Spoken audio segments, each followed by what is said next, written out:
Your Honours, and I thank Mr. Tuyan for his intervention.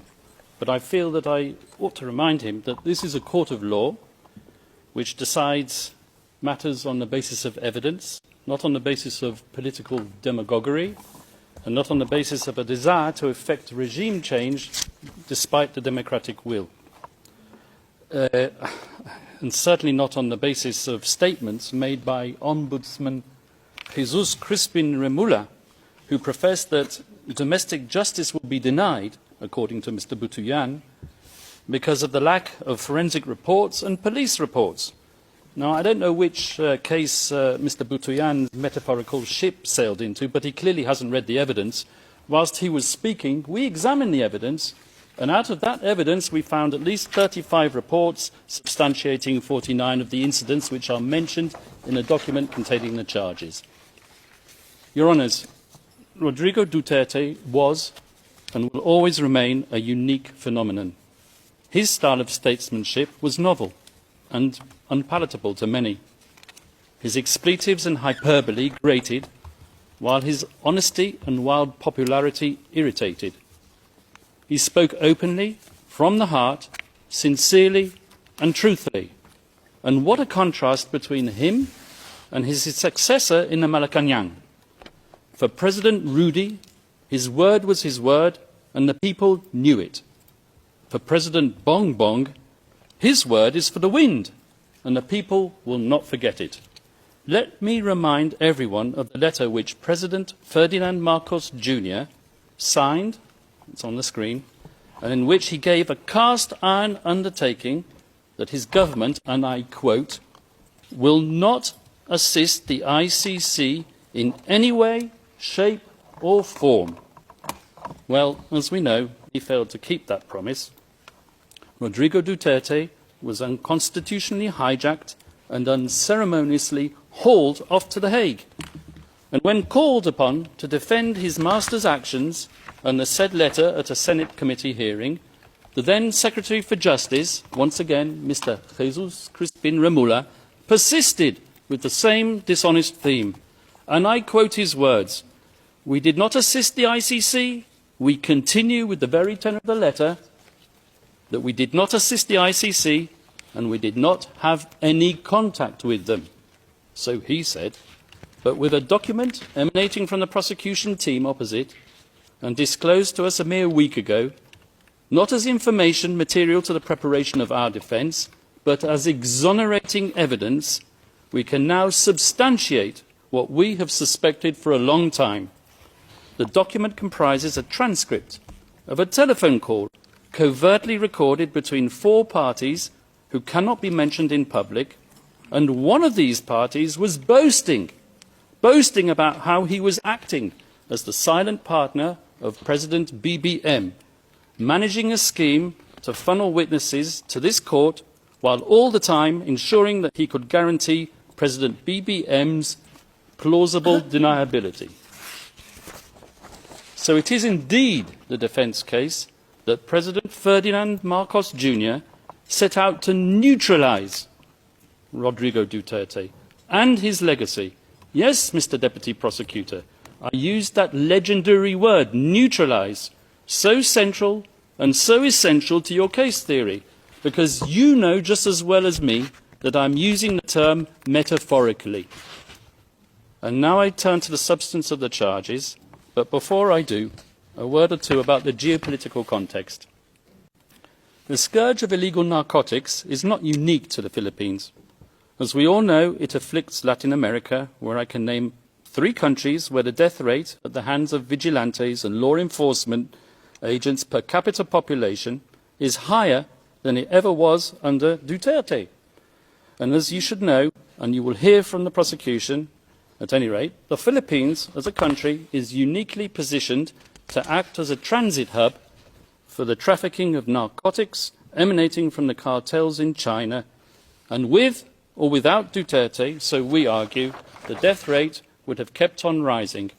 Indeed, as we will prove with statistics and reports, the death rate flowing from narcotics-related crime actually increased after Rodrigo Duterte left power. And where, I ask you, has the International Criminal Court been since? Now, a colleague of the victim's representative sitting opposite, a certain self-styled legal assistant to ICC counsel, rose up and famously stated in one of her many voluble interviews to the media that Rodrigo Duterte conducted not a war on drugs, but a war on the poor. A war on the poor, I ask you? If anything, the totally lawful Duterte campaign against illegal drugs and their suppliers took place when his administration was actively promoting some of the most important redistributive policies in years, all with the aim of alleviating poverty. Legislative reform in 2017 to reduce personal income taxes for workers, social protection expansion known as the 4Ps, designed to provide regular cash transfers to needy and multi-child families, universal health care, and need I say more, the Magna Carta of the poor, setting out the right to adequate food, decent shelter, education and the highest standard of health. The fact that the majority of those who died as a result of drug-related crime were living in the most deprived areas is something which is endemic to every afflicted society. But can anyone seriously accuse this man, Rodrigo Duterte, who has lived such an openly frugal existence, of taking up arms against the needy?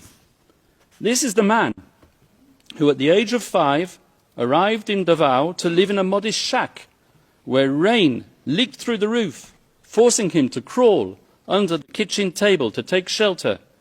This is not the man born with a silver spoon in his mouth and groomed for the presidency from childhood.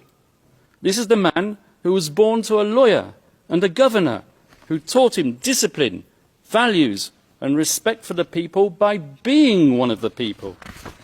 This is the man who, as president himself, shunned the luxuries and the privileges of high office, and like others before him, and even those after him, he slept not in the palatial grandeur of the Malacanang, but in Spartan quarters of his bodyguard's hut. His diet consisted not of prime cuts of imported Australian beef, but of dried fish and boiled rice.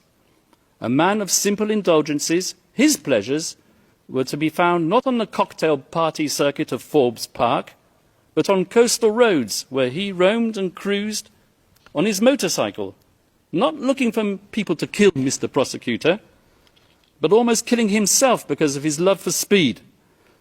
This is the man who paid and paved his way through law school, passing his bar exam in 1972, more or less on the same day as Marcos Sr.'s tanks were grinding and rolling their way through the streets after the declaration of martial law. And it was on that significant day that Rodrigo Duterte was exposed to the tyranny of oppression and the abuse of power by the elite, and he took a decision. On that day, he chose to devote himself to a life of selfless public service.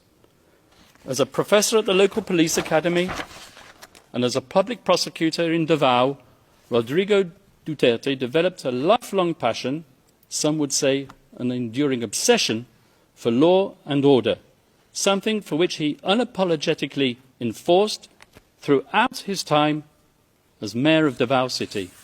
Not, as the prosecution say, through sowing murder and mayhem, but through winning the love, respect and admiration of his fellow citizens, the very same citizens who continued to re-elect him time after time, term after term, on no less than 7 occasions over more than 2 decades.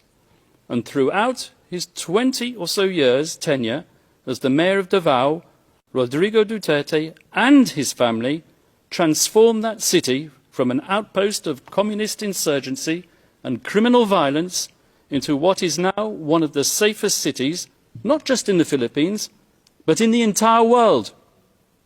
This was indeed the so-called Davao model, which the prosecution wants to persuade you was code for unbridled criminal violence.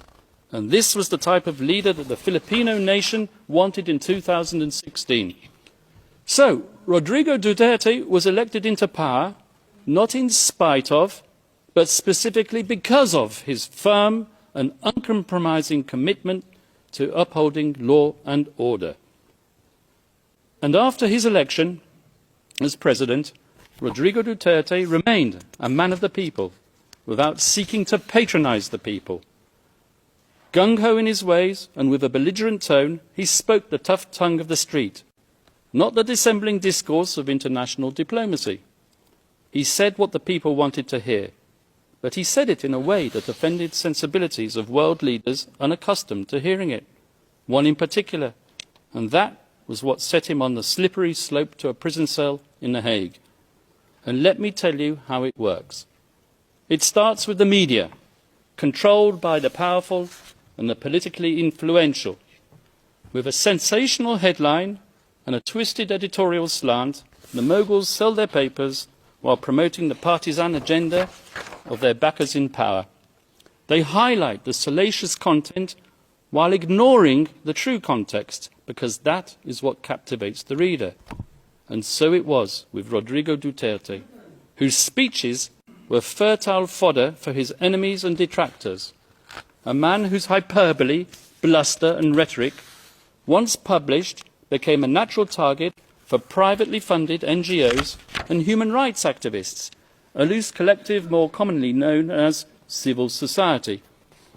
These people descended upon the Philippines to advance an agenda even more lacking in objectivity than that of the media, and heavily funded by tycoons with even grander designs, they print their glossy reports, replete with iconic photographic images of grieving families and dead bodies in rain-swept, nighttime crime scenes, all dramatically illuminated with the fluorescent glow of neon.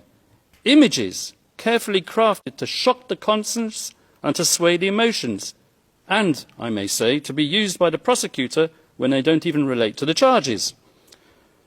And they gave their slick reports bold titles lifted straight out of a James Bond movie, such as License to Kill, One Shot to the Head, You Can Die Any Time, or simply, They Just Kill.